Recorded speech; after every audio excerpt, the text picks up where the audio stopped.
Hi, everybody. Welcome to episode 183 of Radio 815, the podcast dedicated to examining the work of writer, director, producer J.J. Abrams and his extended Bad Robot universe. I'm Matt Crandall, here with Marcelo Inostroza, today as we talk about Duster, Season 1, Episode 6, Meet by the Close, which begins once again in media res with a shootout happening and Nina and Jim ducking for cover, and then we are flashing back to 11 hours earlier. Marcelo, did that opening with the shootout and Jim and Nina together ducking from bullets get your heart racing or what?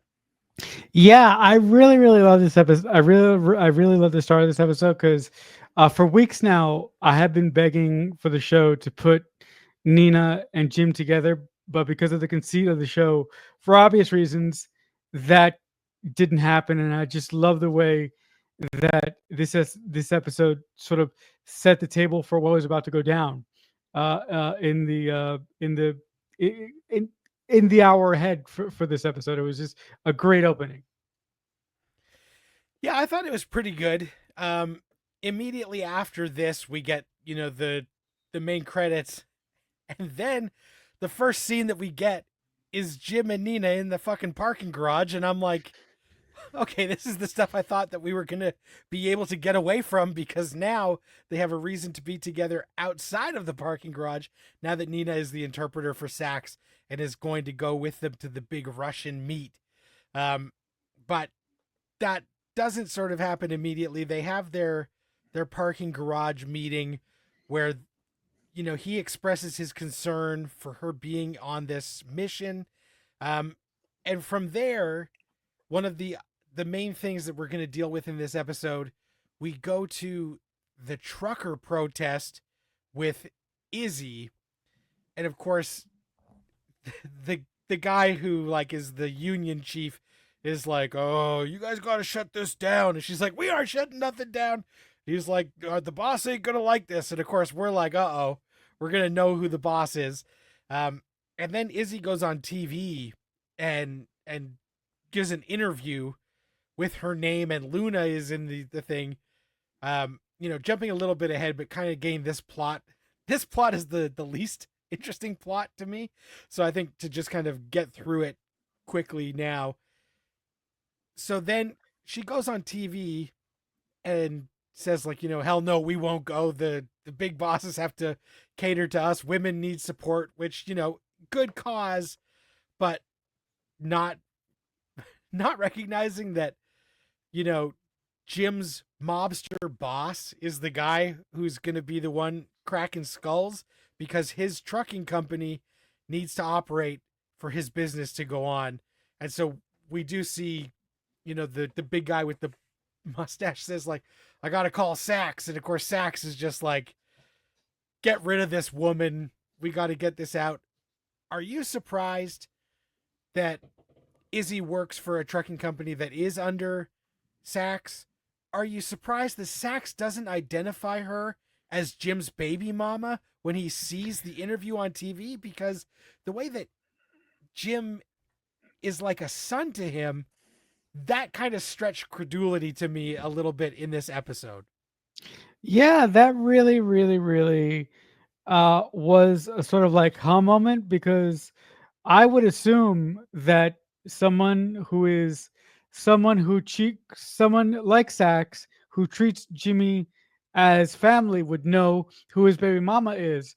But the one thing that I did like about this sort of mini plot is that I've been wondering how how Jim's baby mama was going to come into the greater plot of the series because I said last week and I pointed out a couple episodes further back the only thing that character had the only thing that actress had to do was basically hold the secret over her daughter's head that the person that her daughter thought was her uncle was her father, right? So I was waiting to see how the writers were going to include her into the story plot, and I'm really grateful to see that maybe this is going to become a wrinkle for Jim in the next 2 episodes or so. Now that Sax has this trucking dispute to deal with, but the fact that Sax doesn't know that it's that the lead of the trucking dispute is Jim's baby mama does seem a little bit unbelievable to me. And I was like, really, really, you don't know? So I appreciated the writers trying to incorporate the character, but I was like, the execution was a little clunky for sure. Yeah, it just struck me as a little bit of like a writer's convenience. Like, oh, let's just make it that Sax hasn't been paying attention, and so he doesn't know that this person is important to Jim. So Yeah. that, in the next episode, when he goes after her or sends guys after her, he's not going to think twice about it. But obviously, it's going to cause problems with Jim. And Mhm. Jim sees the interview, so he knows, like, they're fucked. He knows this is like a bad situation. Um, Mhm. so I hope that they find a way to make it feel less clunky, but just in the moment, you know, especially because this Izzy thing, it has come to light mostly in this back half of the season where I'm like, she's a truck driver? Like, when did they decide this? Where did this come from?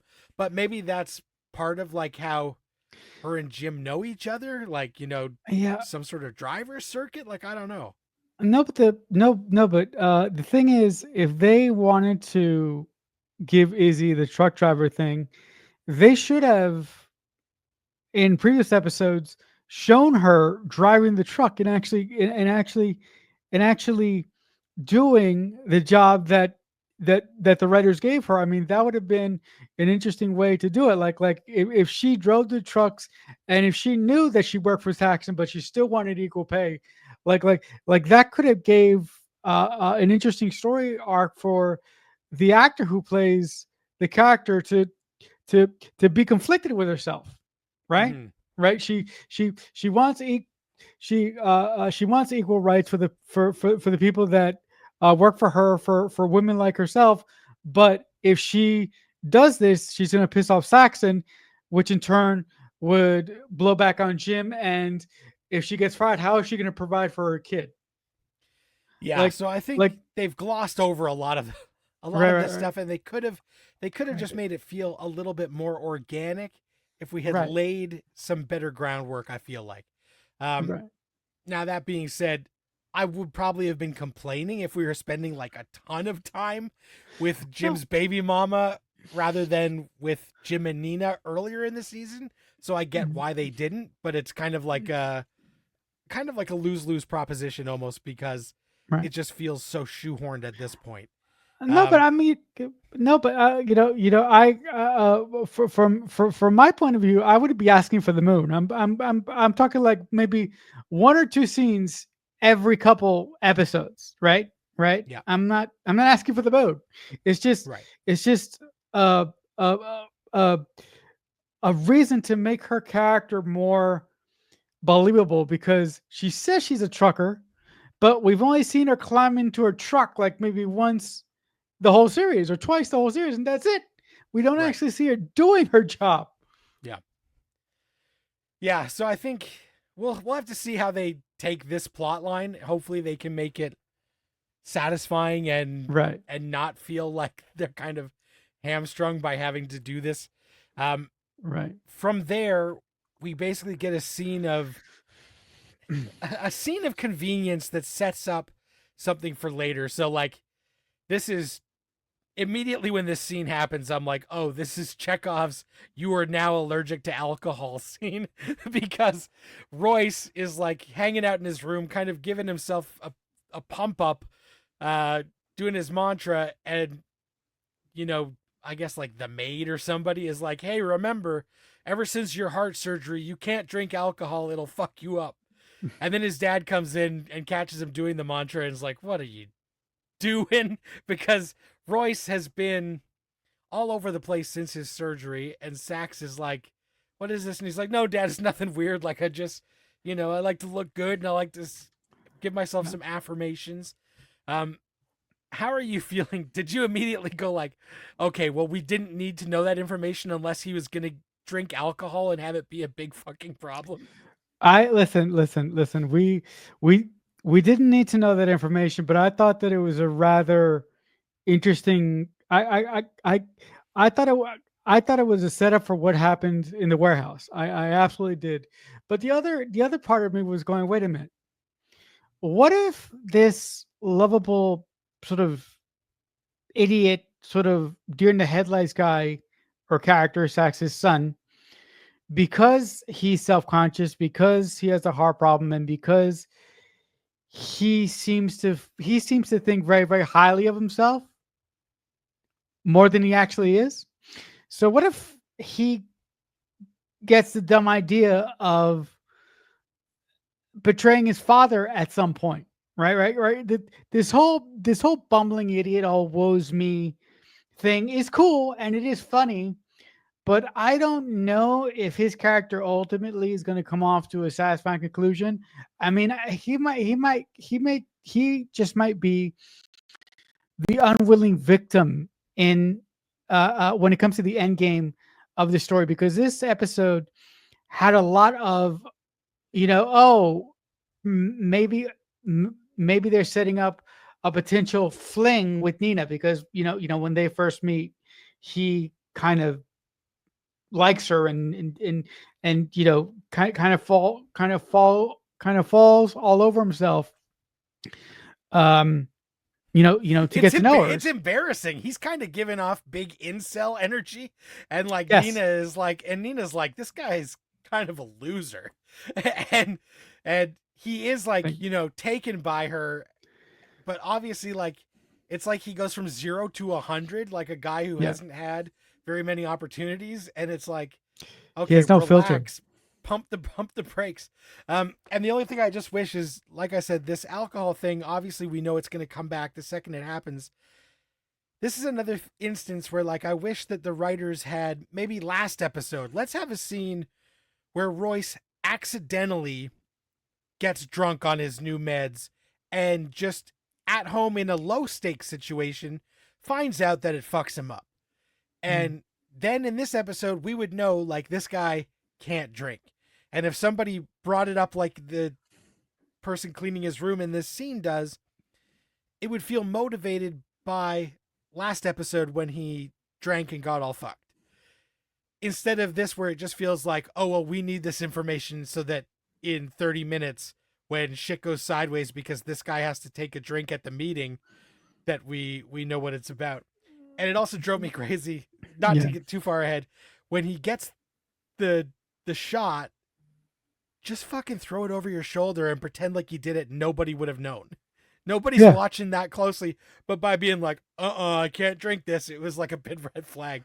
So this Yeah. Royce is a character that, like, when he was crying and laughing and watching old movies, I was into, but now, like, he's really starting to fucking piss me off because Yeah. he's making problems for us that, like, if he was just competent, I realize it's the side effects of his operation and stuff, but it's starting to get to me. Yeah. But look, I find him, I find him to be a little bit whiny. I mean, the whole thing with the way that he reacted when when Jim lost Howard Hughes's car, and he's very, very whiny. Yeah.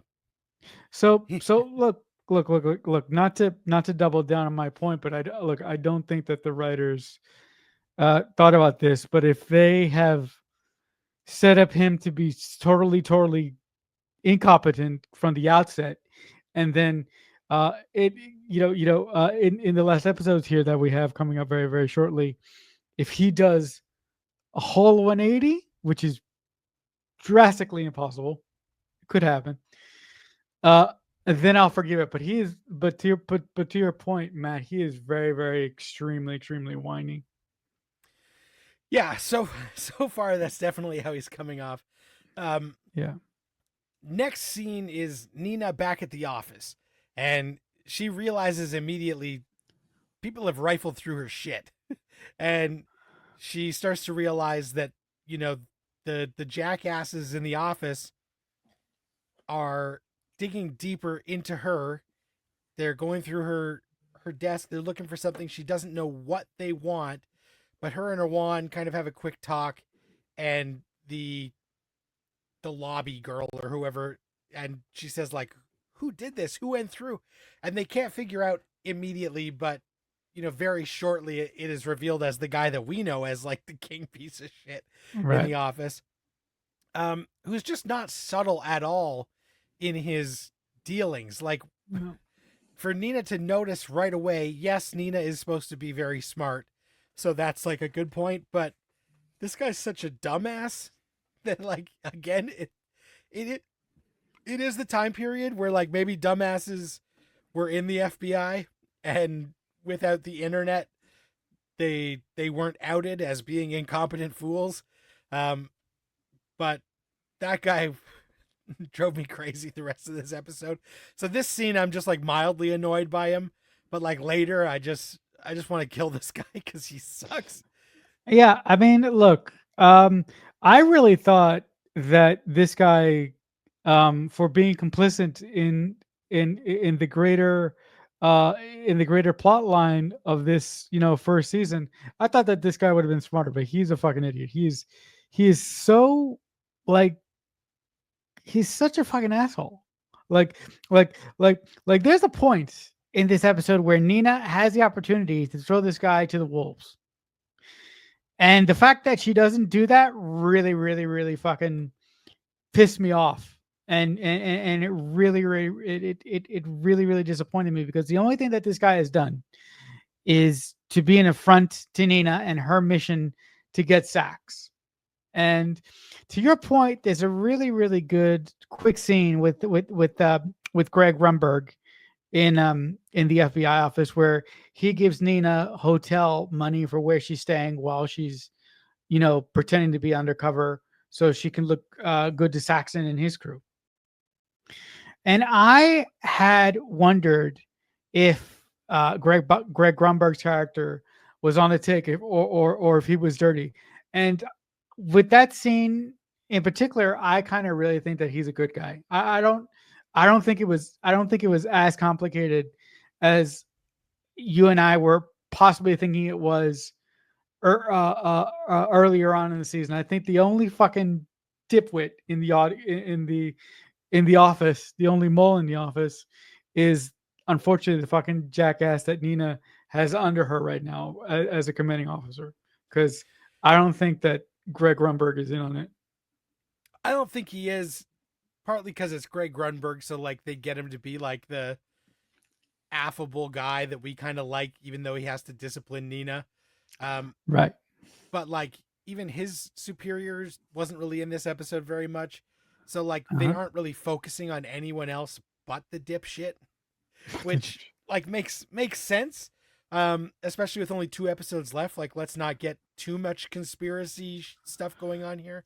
Yeah. um from there we go to the desert. Basically, Cheddar Bob and Jim meet up with 2 of Sal's cronies. So Sal is Sax's rival mob boss, who Jim really screwed up the wedding of his son last week by helping Genesis rescue her girlfriend. And we find out like there's more fallout from this. They're like, hey, you can't come onto our turf, fuck up our wedding, and just leave scot free. Like we need payment. We need some sort of reconciliation here.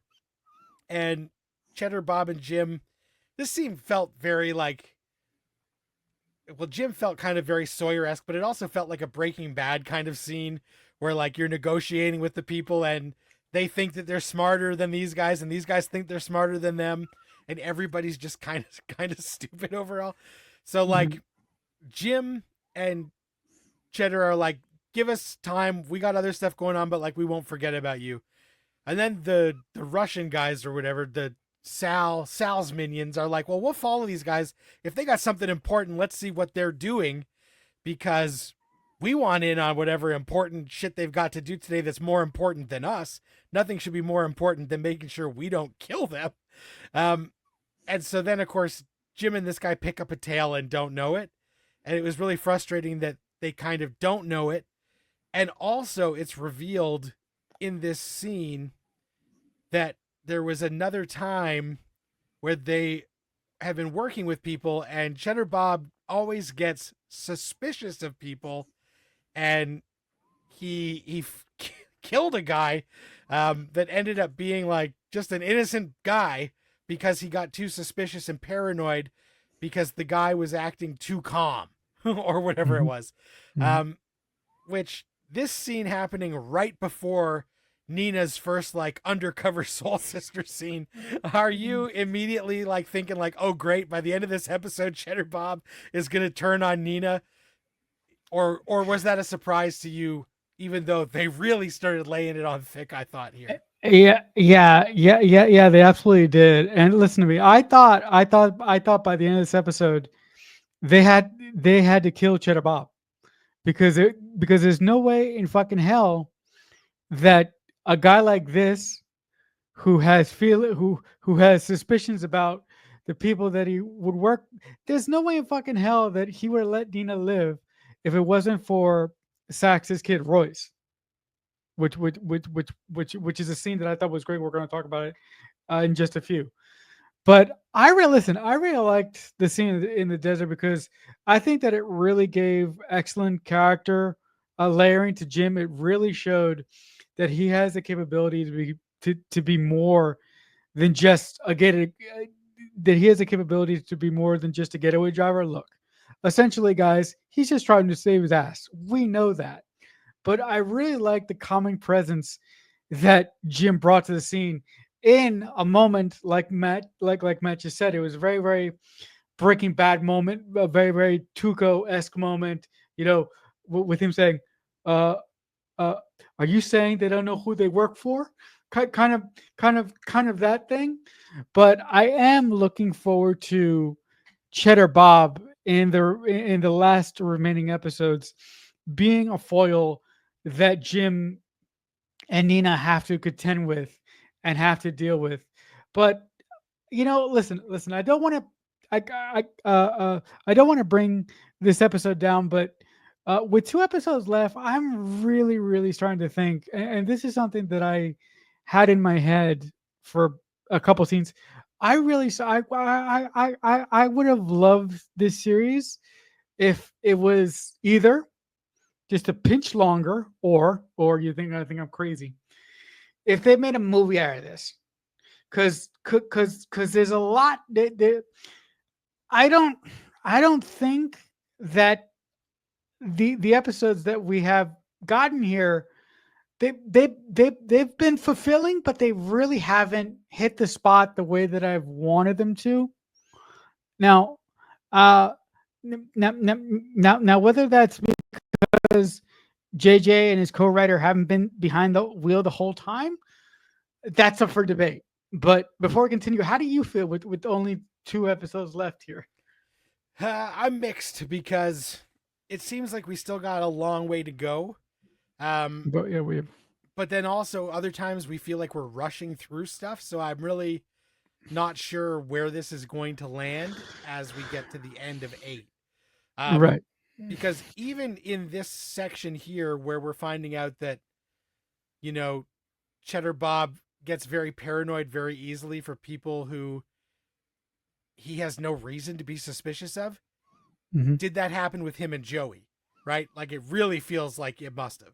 It must have been his call or him putting forth information that got Joey killed. Um, Jim hasn't quite connected those dots, but by the time this episode is over, I think he's got to. Right. Because, like, if this guy is always around Sax's crew and he's always getting paranoid and always flipping out on people, like, then he's the problem. So I think it'll be interesting to see how that resolves itself. Um, from here we go to Nina at the hotel, and as she's waiting for Jim and Cheddar Bob to pick her up to go to the Russian meet, the dipshit from the office is hanging out in her hotel parking lot, and she decides I got to confront him. Now, this is stupid on two different levels. So dumb. It's stupid that he would show up when clearly this is some sort of undercover op. And even though he is trying to get under her skin and wants to know what's going on because he feels like he is out of the loop on what she's actually doing, as soon as she says, like, this is an undercover op, get the fuck out of here, he should recognize that, like, you can't get her killed, even though, the guy he picked up at the airport last week does want to kill her. But, like, not like this, right?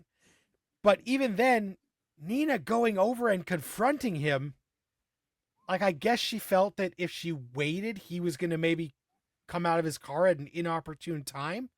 But talk about drawing attention where you didn't need to, because if she had just ignored it and waited the 5 minutes till she got picked up by Jim, then she would be out of there and he might tail them, but, like, he's not going to be seen immediately. But here, because they have a kind of confrontation when Jim and Cheddar Bob arrive, Cheddar Bob's like, who the fuck was that? And she's like, oh, ex-client, don't worry about it. And of course, we see him clocking the license plate. And immediately I'm like, well, fuck, this is going to be government plates. And all of her cover story is not going to land. Because this paranoid asshole is going to do some digging because he just can't let shit lie. Then we do get the scene where they pick her up and they're driving. And of course, there's a moment where they're trying to figure out who's going to be in what car. And Royce is like, I want the pretty lady with me. So she's coming in my car. And that kind of screws up what they thought they were going to have planned, because Jim and Nina wanted to be together to kind of get their ducks in a row before this meet. And that doesn't happen. So how did you feel as Royce, Saxton, Nina are all in the car, and these guys are on, like, their way to a vicious showdown with some gangsters, and they're just singing some tunes on the way? Yeah, listen, I thought first of all, just really quickly, that whole scene with Nina having to deal with her fucking FBI superior, the rat in the office, that was not done properly. I agree with you 100%. If she would have just waited for Jim and Cheddar Bob to show up and get in the car, she could have twisted it. She could have strung that motherfucker out to die. Look. If she would have waited for Jim and Cheddar Bob, she could have gotten in the car. And if Cheddar Bob would have noticed that idiot was following them, she could have protected her own cover by giving him up. But yeah, it's just a scene that didn't need to be in the episode, or if it was in the episode, it could have been done differently, like I just said.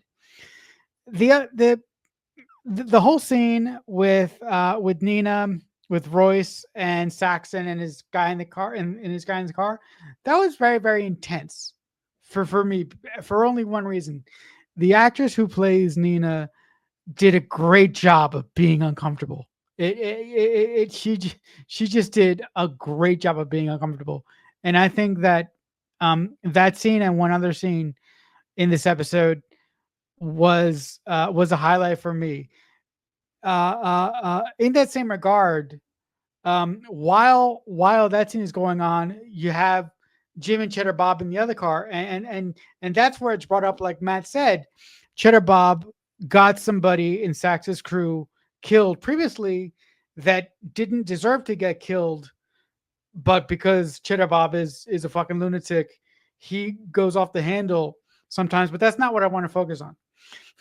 There's a moment where Cheddar Bob makes a sex joke, and Jim gives him this look, but the way that the way that Josh Holloway plays it is so wonderful, because it's just this really quick look, but everything is said in just this one look. And I'm like, oh shit. That's why I thought that Cheddar Bob wasn't going to make it through this episode, because I was like, what will be yeah, he has to die because he is unstable, and he's the last guy that Nina and Jim need to be on their case right now. Yeah, definitely. You just want this guy to back off. And hopefully we'll have to see what happens as we go. But Yeah. then we show up for the big meet, and of course the Russians are like, "Who the fuck is this interpreter?" And so they want to know, and the classic trope of saying some information that's not true and seeing if the person agrees with it to get to the bottom of if their story is true or not. They try and test Nina's mettle, um, asking about where she learned Russian, where she was. She said that her father was stationed, and then they take that into question, and she has to move quickly to kind of cover. Basically, she said the wrong place, and then has to tell them why that place actually was the place. Um, and all of this is going down.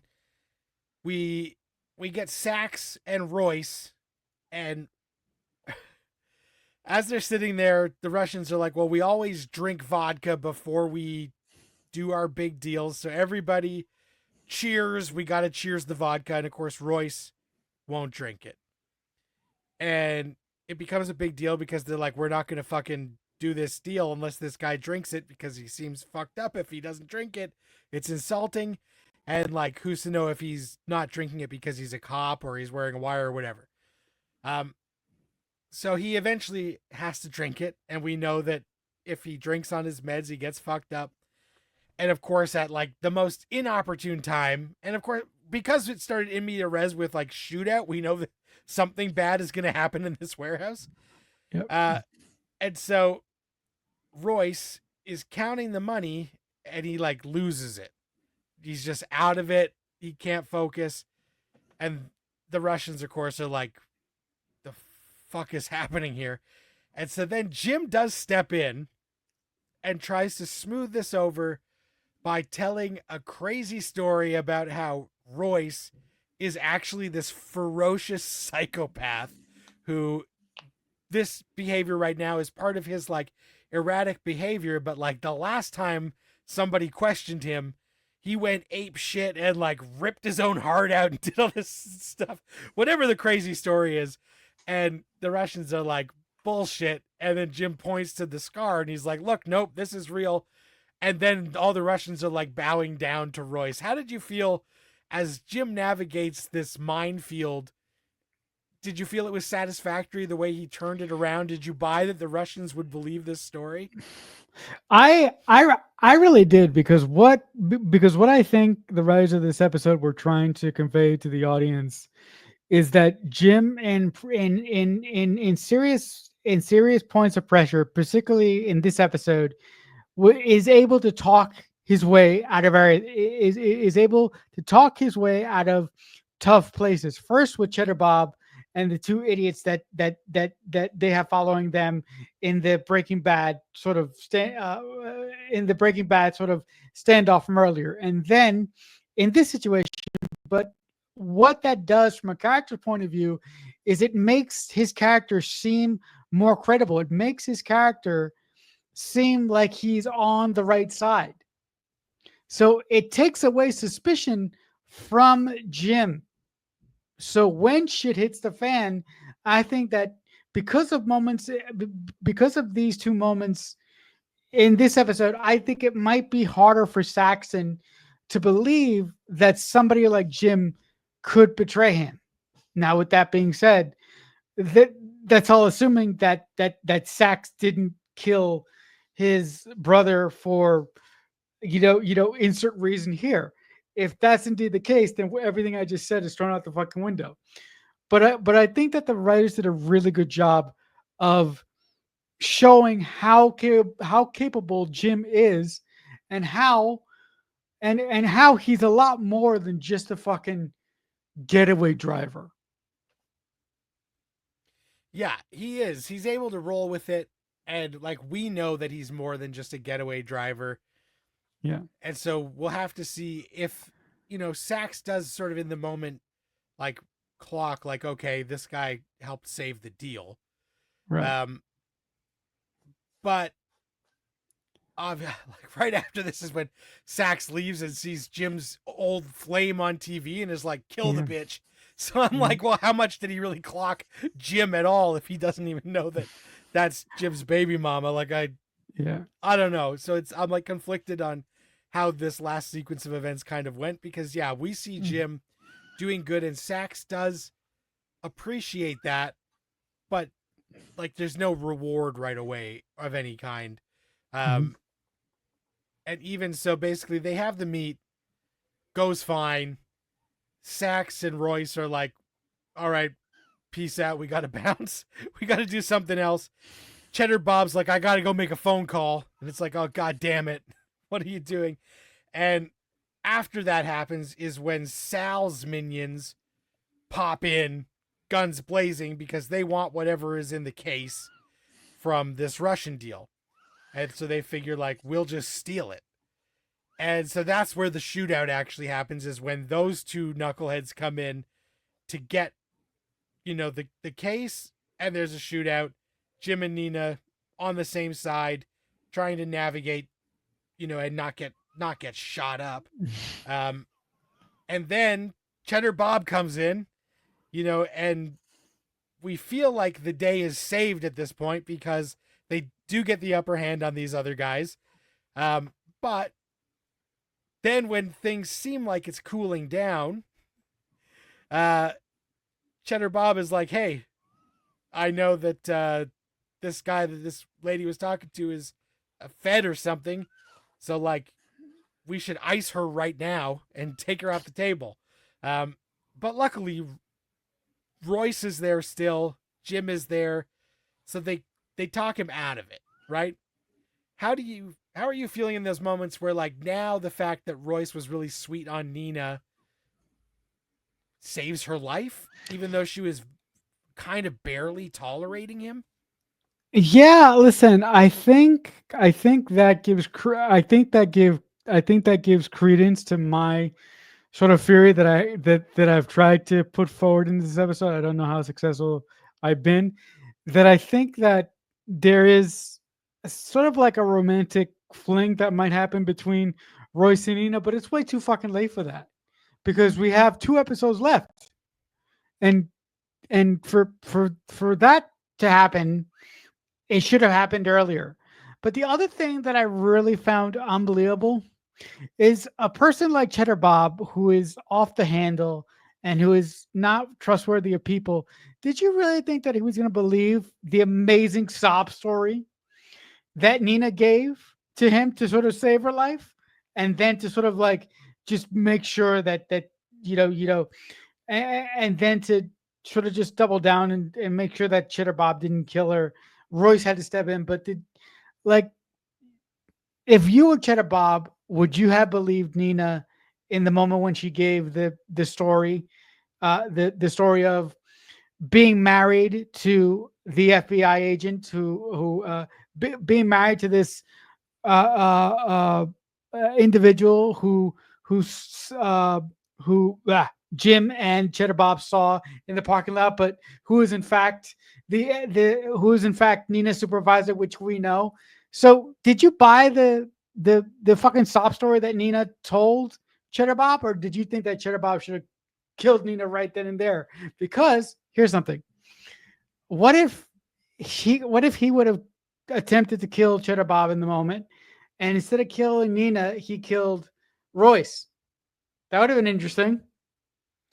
Yeah, that could have been interesting. I don't think Cheddar Bob bought it, Okay, and I you don't. also don't think he is actually going to lay off. He just He's not. stepped down at the moment because Royce told him to. Right, right, right, And he's not going to go against the boss's son. But I right. think that he's going to be like a dog with a bone, and he's not going to fucking let this go. Hmm. And that is going to continue to be a problem as Yeah. we go into these last 2 episodes, because I don't think he believed her. And what we're also going to find out is if he didn't believe her, he's going to keep digging, right? And like, there's no reason for him to stop at this point, because No. if he didn't believe the story, which it didn't seem like he did, and he is just listening to Royce, he's going to keep going deeper. You were mentioning how you thought they might do like a love story between Royce and Nina, Too but late for it's that. but it's Jim and Nina who almost fuck in the hotel. Yeah, that's right. Like That's like right. they I thought they were going to go at it for sure. But Yeah. then they happened to watch the news broadcast, and Jim realizes like he's in trouble because they were so jacked up on the adrenaline of getting out of there. And then when he takes her to the hotel to make sure everything's fine, like they were getting real close. It felt like at any moment this was going to turn, and I'm glad that they didn't, because I feel like it would have been a little cliche for them to go for it. But because, he's got his shirt off and they're like, whatever, like they were pretty darn close, it felt like. Yeah, and they really really work together well as just friends, or in this case colleagues. And I really think that a romantic subplot this late in the show would have been just putting it there they because they because they felt they needed to heighten the tension a little bit more. But again, I I just don't know if look, it feels like we've been saying this a lot on the show lately, but I don't know if the end ingredients of Duster is going to end up to be a satisfying meal all the way at the end.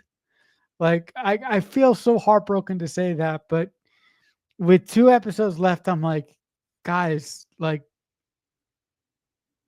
it's time. Come on. Yeah, I think they got a tall order for these last 2 episodes. Um, Yeah. I know that, you know, JJ and Latoya, I think, are coming back to write these last two, Yeah, they or should. at least the last one. So, like, Yeah. hopefully, if anybody can bring it home, it'll be them. But Hmm. as Jim and Nina are getting closer in the hotel, they see the news broadcast. He realizes Izzy and Luna are on TV talking about the trucker strike that she has started that is screwing over Sax. And Jim immediately like goes, "Oh no, like this is going to be an issue." And then we cut to Saxton going, "She's a problem. Take care of the problem." Um, Right, right, right. so like I'm of two minds, because yeah, it's nice if we bring them in and like make it more personal for Jim than just finding out and possibly avenging his dead brother. We raise the stakes because like his actual loved ones that he can't admit that he like loves as much as he does are in peril. But then Right. also it's like, really, we're going to do the daughter and the damsel in distress for real? Like, I thought this Hmm. show was a little bit less conventional than that, when that just feels like, by the book kind of crime drama Right, 101. Um, right. so I don't know. This episode was enjoyable, but it would rank lower on my list of the episodes so far, only because we are heading into an end game at this point. When if we got an episode like this where like this some nice action, some personal stakes happening, at episode 3, then I'm like, great, we still got a long way to go. We can earn all the stuff that's happened that we're setting Right. up. But now I'm like, I don't know. And like, we still have hanging threads from earlier in the season. Um, like when Donald Logue got shot up and then went to the hospital and then checked himself out, and he's got it out for Jim. Is he coming back? Like, we Oh still yeah, have, I right? forgot about that guy. Like, he's coming back at the most inopportune time. But what is that going to do, right? Because Yeah. that creep is definitely going to insert himself in these final 2 episodes. I'm sure of it, because we wouldn't have him in episodes 1 and 2 if he wasn't swinging back around. Um, so like, there's still a lot of stuff going on that I'm waiting for like the other shoe to drop, and I just hope we have enough time to do it in a way that feels satisfying and earned. Hmm. And and of course, and of course, there's a bigger conspiracy here. What does Saxon have to do with the FBI, the CIA, and the whole Washington angle of this whole thing? Yeah, Because this whole Xavier person shit that yeah, we yeah, what basically put on the back burner for this episode. yeah, yeah. Uh, here's a question before we end this Wrap up. episode. Yeah. Wrap up. Thank you. Before we wrap up, what do you think was in the case? What do you think Saxton bought? Do you think that that's just a Do you think that's just a Pulp Fiction sort of deal? I think it was a Or 5D optical drive with the entity. oh my god. Think it was the primordial ooze that will become the rabbit's foot. Yeah, yeah. Long listeners to the show will appreciate that one. If you want to go see Mission Impossible: The Final Wrecking, I'm sorry you had to waste your time with that. But I like that. I like that. I like that. Look, I at this point, I don't. I just really want a satisfying ending for Jim and Nina. Like Matt said, that there are so many um lingering plot there are lingering plot holes that are hanging in the air, but I'm afraid that for, I'm afraid that JJ and Latoya won't get them all. Right, and they will. There's going to be stuff that they intentionally left for a potential second season. That, like, at this I point, don't I if don't I think was a so. betting man, I would be betting that we will not get a second season. I would love to be surprised, Yeah. but with the cultural footprint of this show so far, seems highly unlikely. Yeah, I mean, and look, I mean, I don't mean to keep I don't mean to keep belaboring the point, but if this show is doomed for cancellation, which is a word that we've been using a lot around here, do you think that HBO would consider shoving it off to another streamer so we could at least get one more season if JJ and Latoya wanted to do that, which JJ is kind of busy right now, and God knows what Latoya is doing. Um, no, I don't think it's.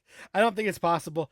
We we are outside of the days of other streamers picking up other streamers' garbage, um, Okay. because that happened quite a bit during the streaming wars, where everybody thought like, oh, just because that show was not a hit on Max, but Right. the amount of viewers on Max would be incredible if they came over to Stars, right? So like Right. stuff like that happened, but now everybody has realized the streaming wars are over. Netflix and Disney are the only people who won, right? And Uh-huh. and everybody else was fighting to be third place, and they've realized that like that fighting is not worth it. So everybody's Uh-huh. scaling back their content, and I don't think they want to buy somebody else's reheated nachos. So Right. so I doubt it. Like 5 years ago, absolutely that could have happened, but we're now in the downturn of streaming. We are not in the the gold rush days that we were 5 years ago. Um, Right. Right. Right. that said, we got 2 episodes left. Let's hope they blow our socks off and make us happy that we got these 8. And Yeah. I would like to be sad that we won't get a season 2, but if this doesn't land the plane, then I probably won't care that we don't get a season 2. Maybe I'll be relieved. Yeah. So if you are watching or listening, hit the comments. Let us know, how do you feel about this show? Are you itching for a second season? Do you think that they're going to land the plane? Let us know. If you guys want to get in touch with me, you can't, but I am on letterboxd.com logging movies. My profile name is MDC3000. If you are listening to this show on Spotify or anywhere you get podcasts, like, follow, subscribe, tell a friend, share the episodes. You can also watch our Duster episodes with a live video feed on YouTube, our YouTube channel. We we go there. You can check out the video. We're actually on camera. I finally allowed it. Yeah.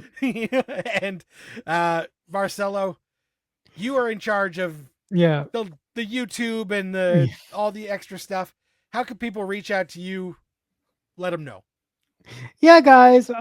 If you love what we do here, and look, this live video feed that we got going on our YouTube channel is very hard to put together every week, at least for me. So if you guys came and checked out the video, that would be like it would mean a lot to me because I put a lot of love and care into our YouTube channel these days. So come and check us out over there if you can. But if you want to come and chat with me about anything Bad Robot, I'm on X, or formerly known as Twitter. I'm at Quick Fanatic 88. But I'm also on Letterboxd underneath that same handle. Perfect. So that will do it for this week. Next week, we will be back at 4 p.m. Eastern Time on YouTube to talk about the 7th episode of Duster. So please come and join us. Until then, Radio 815 over and out.